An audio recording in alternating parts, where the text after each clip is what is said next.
We just finished today's Beyond the Gates. It is Tuesday, August 11th. Let's jump into it. We're back at the hospital at Garland Memorial where Vernon and Danny are getting some coffee over at the little coffee station.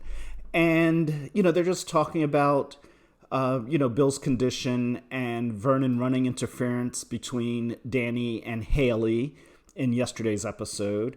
And Vernon asks if Andre is on his way, and Danny says, "Oh, I haven't called him. He's busy at work, so he doesn't. I haven't texted him to let him know what's going on." So of course Vernon's like, "Oh boy, here we." Vernon and Anita are kind of spent in this episode because of Danielle. Excuse me. Haley, meanwhile, being the master criminal that she is in the stairwell having a loud-ass conversation with Randy, who is at Orphe Jean's with AirPods in, having a conversation, just talking out into the world about the whole Kill Bill scheme. Haley is, going over everything that happened with him. He's saying, "I told you this was going to happen. Our plan imploded. You were supposed to get him to St. Bart's where we had a plan, where we had a man on the inside." And Haley's trying to reassure him that everything is going to work out because maybe Bill will just die at the hospital. But again, Randy is like, "Yeah, but there's Madison, the fiance of his daughter." And Haley's like, "Oh yeah, she's out of the country, so that won't be a problem either." So Haley is blindly thinking that this is all going to work out well for her. I will say, I don't know if this was a directing note, if it was actually included in the script, or if it was the actress's choice. But throughout, even as much as, I'm going to call them goofy for having their Kill Bill conversations out in public, and even that stairwell was a little suspect of a decision for Haley, for the character to go into. But I will say, she kept looking around, she kept looking up and looking down to make sure nobody was in the stairwell listening to her. So kudos to the writer, director, or the actress, or maybe all three, in executing something that made sense in terms of, if you're having a conversation about criminal activity in a public space, you're going to look around to make sure that nobody is around to hear what you're saying. And that's what happened in the stairwell today. They're still goofy for having their conversations out in public and being seen together all the time. Randy having that conversation with AirPods is crazy. I use AirPods all the time, and I have a voice that carries in general, I project. So the idea that you think that conversation is private over AirPods is insane. But, word on the street is Randy is smarter than Joey, and is the brains of the whole operation. So we'll just leave it at that. Leslie comes up off the elevator looking for Ted and runs into Ashley. Ted's not there. And because she wants to talk to him about Eva and the scar.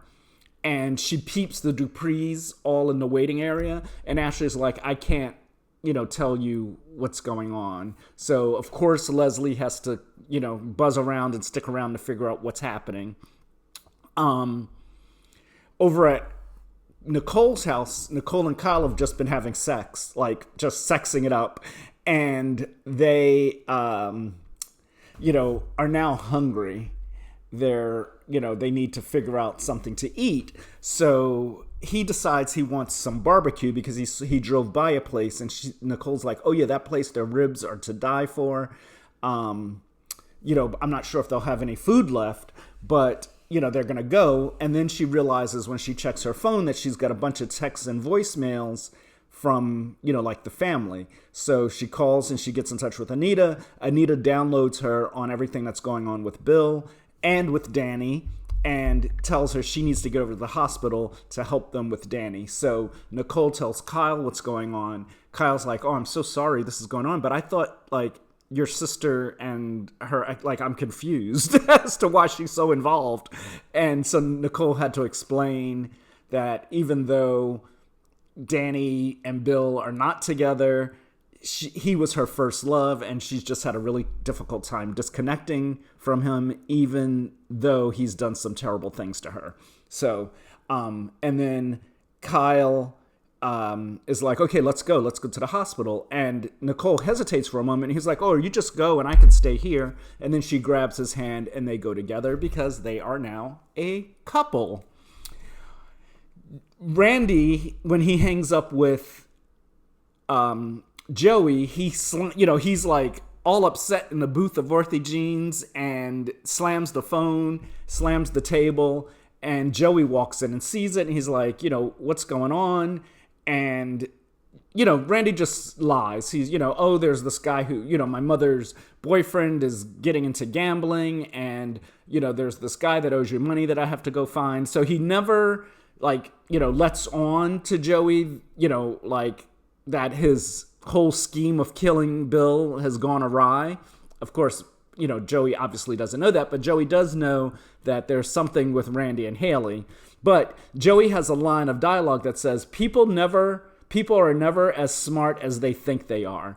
And that was letting the audience know that Joey is not being fooled by Randy, that he is on to Randy. He might not know what yet, but he knows that there is something going on. So did like that because, all these like incredibly intelligent, high-powered people cannot keep being this dumb. Bill, Joey, even Vanessa, so these people should not just be this dumb. So I'm glad that they're showing us that Joey and telling us that Joey is not, obtuse, and he does know, he realized that Randy is up to something and Randy isn't being honest with him. So there goes the landscapers again. Anita also, when Anita was talking to Nicole, she told her how Danny called Bill her husband and while she was fighting with Haley. And Nicole was like, oh, brother, yeah, let me get down to that hospital.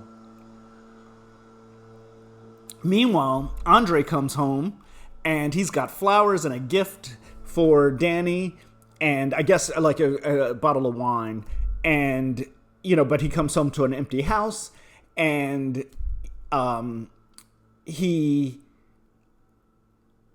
ends up getting a call from Chelsea saying that Danny needs him and she's in the hospital. So Andre assumes that something like that Danny's gotten hurt and he runs out the door to get to the hospital. When he gets to the hospital, he, Ashley obviously can't say anything, but Nicole is there and Nicole tells him that, what happened with Bill. And then he's like, well, where's Danny?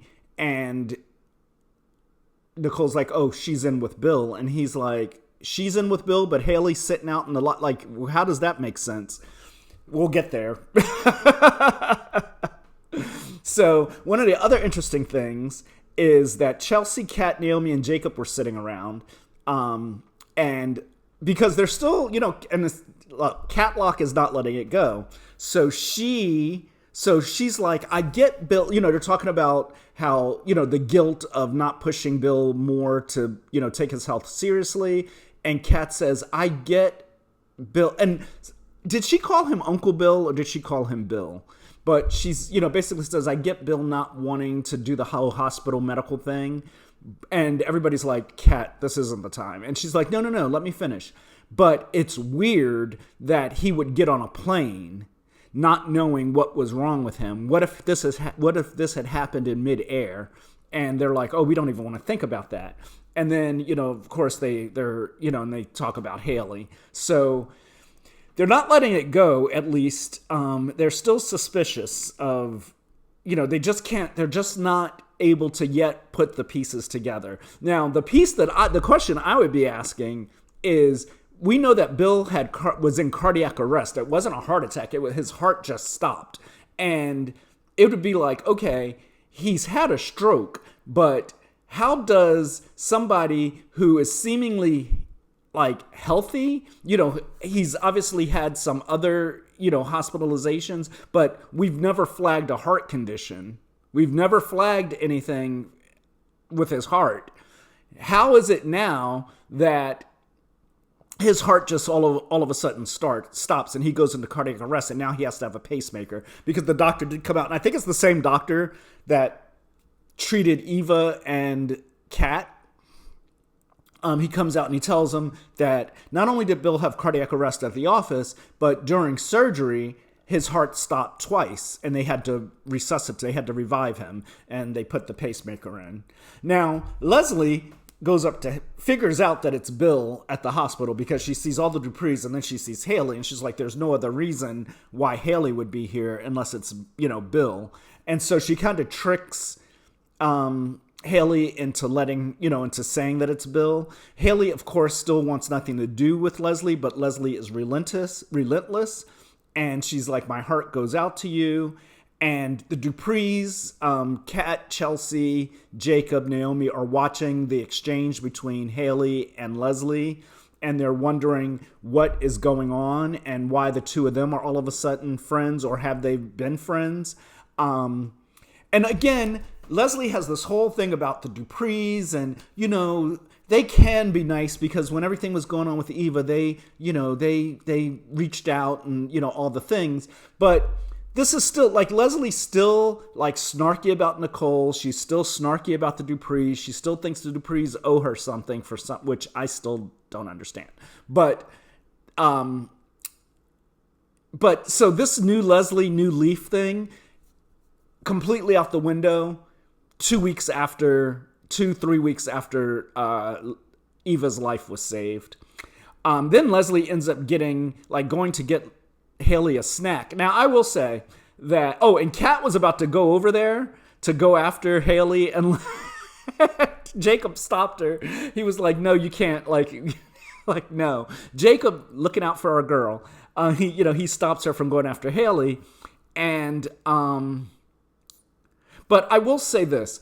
I complain a lot about, and I believe justifiably, about Leslie not being the Leslie we met a year and a half ago, and not being as intriguing and as compelling as she once was when we first met her. And that she's basically just been reduced to sometimes comedy relief, or sometimes being just a pest, being a gnat, bothering people, just bouncing around from set to set, bothering people.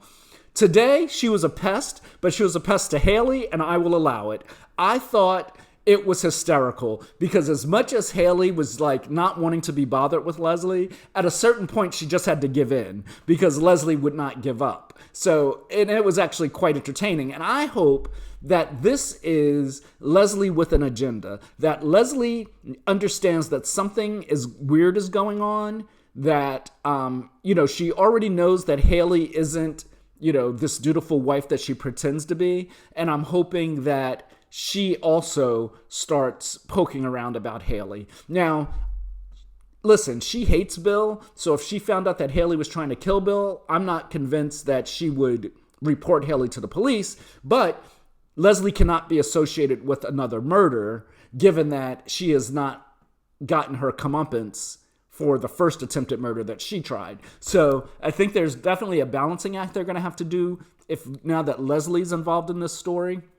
But I will say once again that over the past 2 weeks, they have expanded the Kill Bill story into a bigger umbrella story, bringing in characters one by one. So, we got Jacob brought in, we got Smitty brought in, we got Anita brought in. Today we got Vernon brought in, Joey now, and now Leslie. So this is like a canvas-wide story now. The Bill Haley story is now a canvas-wide story.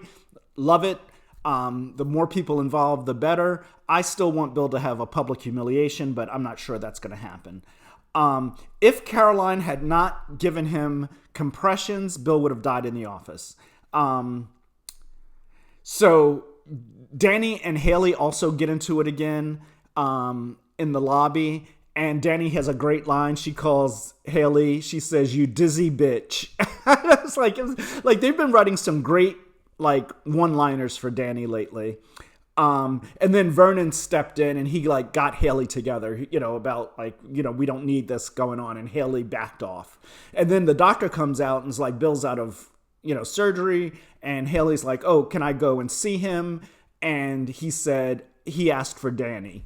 Faces cracked all over the hospital lobby, the waiting area. Faces were like, oh, here we go. So Danny's like, show me the way. She goes in, she sees Bill. He's a little bit, not out of his anesthesia. She rubs his face. She holds his hand. He wakes up and he tells her that he's sorry. He says, I know I've said it before, but I haven't said enough. So he's apologizing for the way he's treated her. And, she said, we show up for each other as things go to hell. So, it's just the consistency of Danny showing up for Bill, continues. Kyle goes to get Nicole something from the cafeteria. He offers Miss Anita. He's like, can I get you something? She's like, oh no, Rowena will have something waiting for us. I don't think there is a Rowena. I think Rowena is a figment of their imagination. Vernon and Anita's imagination, because it's like, Tommy, you don't have a damn job. Vernon and Anita, you don't have a damn maid or housekeeper or whatever we're calling them. But anyway, Anita and Nicole talk about Kyle and how they're exclusive now. How did Carlton take it? And Nicole's like, well, kind of Carlton initiated it, so it's all good. Anita's happy for Nicole with Kyle. But she would be happy with any man who could put a smile back on Nicole's face. So that was good. Let's see, we talked about Andre, him being confused about the whole Danny being in the room before Haley. Kat, so the group, Kat, Chelsea, Naomi, Jacob, they're still talking about the mystery of, now Haley and Leslie being, buddy. And Jacob's like, well, it doesn't mean anything. And Kat she's like, you need to brush up on you need to go back to detective school and brush up. And so when I say they hear us, because I swear that is a viewer generated line of dialogue. It was great. Just loved it. And she's right. And Kat is smarter than all of them, and especially Jacob. But Jacob is warning Kat. He's like, Leslie is dangerous. And he knows that Kat knows that, but he also knows that Kat is impulsive, she's bold, she's brave, and she's relentless when it comes to her family, and she wants to get to the truth. And, she's a sleuth. So then Vernon is nearby, so they tell Vernon about how they think Haley's having an affair. So Vernon calls Joey, and Joey pretends to play dumb, and he's like, because Vernon's like, oh, are you trying to like compromise Haley to get blackmail on Bill? And Joey says, I've got more than enough blackmail on Bill. Why would I need more? Like, let's get it all rolling, guys. This was such a juicy episode. Then Kat was texting Tomas with updates, and she was going to take him some food. Now, Kat is this is why I can't with Tomas. Kat is at the damn hospital dealing with a family issue, and now she's got to take that loser some food. So Naomi or Chelsea says, well, how are you going to get there because you didn't drive? And she's like, oh, I'll just take a car service. And then Jacob says, oh, I'll give you a ride home. Listen, don't start teasing me with a good time. Like, y'all are teasing me with a good time with Kat and Jacob. Kyle and Anita had a nice little talk. They had a nice little moment with each other. So we always like that. And Danny and Andre get home. Andre sees Danny at the hospital. He's very supportive, hugs her. Everybody's like, yeah, we think Danny needs to go home now. And so because everybody was like, get her the hell out of here. So, and when they get home, because Vernon and Anita think Andre's going to address it with Danny. But when he and Danny get home, he pours some wine. He starts massaging her. She's sniffing the flowers, and they get down to sexy time. So unless that confrontation comes tomorrow, I don't know that he's going to actually confront her about it. Haley goes by, she kicks Danny out of the room. She, playing the, concerned wife with Bill. Bill's making jokes. She's like, stop making jokes. Or is the serious side of you only for Danny? Naomi and Chelsea bust in. They want to help Bill. They said they'll get him some books and things, but no work. And Bill gives Naomi the code to the house. I think that means something because Bill's like, oh yeah, let me. And he takes her phone. So Naomi getting the code to the house, I think means something. I don't think that was just done out of the blue. It was a good episode. I enjoyed it. Listen, I enjoyed today. I enjoyed Leslie's little shenanigans today. Like the one-liners, you dizzy bitch. Kat telling Jacob to go, he needs to brush up on his detective skills. Like, there was some good stuff today. Plus, it was like, moving the Kill Bill stuff, including more characters in it. Hopefully, more characters asking more questions, starting to put more pieces of the puzzle together. And, we get to, because I don't even think, I thought last week, Bill collapsing was like the climax of the story. I don't even think we're at the climax of the story yet. I think we are, my guess is that we're probably 3 to 6 weeks away from something else big happening, in terms of revelation. So we know Bill, because I think Haley's going to have to stop with the poison at this point, because now with a pacemaker, they're going to be like, well, we put a pacemaker in. Why is his heart stopping again? So it's going to be very interesting to see. I think Bill's, this cardiac arrest is a beat to the bigger story, a beat that plays into the bigger story. So I think. So we'll see what happens, but I thoroughly enjoyed today. I thought it was a really good episode, and I'm looking forward to seeing what happens the rest of the week. I'll see you guys later.